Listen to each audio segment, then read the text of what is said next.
प्रथम क्वेश्चनটো হৈছে অসমৰ কোনটো জনগোষ্ঠীয়ে প্ৰথম ধানৰ খেতি কৰিছিল? উত্তৰ বড়োসকলে। দ্বিতীয় নম্বৰ क्वेश्चनটো হৈছে অসম দিৱস কেতিয়া পালন কৰা হয়? উত্তৰ 2 ডিচেম্বৰ। যদি চেনেলটো সাবস্ক্ৰাইব কৰি লোৱা নাই চেনেলটো সাবস্ক্ৰাইব কৰি লোৱা। 3 নম্বৰ क्वेश्चनটো হৈছে কোন তাৰিখে ৰাভা দিৱস পালন কৰা হয়? উত্তৰ 20 জুন তাৰিখে। 4 নম্বৰ क्वेश्चनটো হৈছে অসমত মৰাপাটৰ কল কাৰখানা ক'ত আছে? উত্তৰ শিলঘাটত।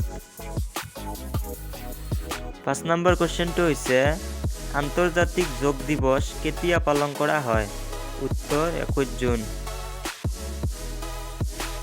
6 নম্বৰ क्वेश्चनটো হৈছে অসমত কিমানটা বিমানবন্দৰ আছে? উত্তৰ 6টা।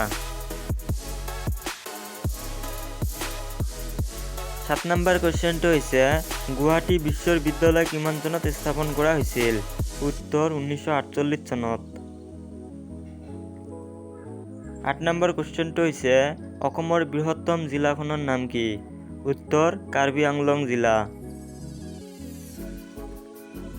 9 নম্বৰ क्वेश्चनটো হৈছে অসম সাহিত্য সভা কিমান চনত গঠন কৰা হৈছিল?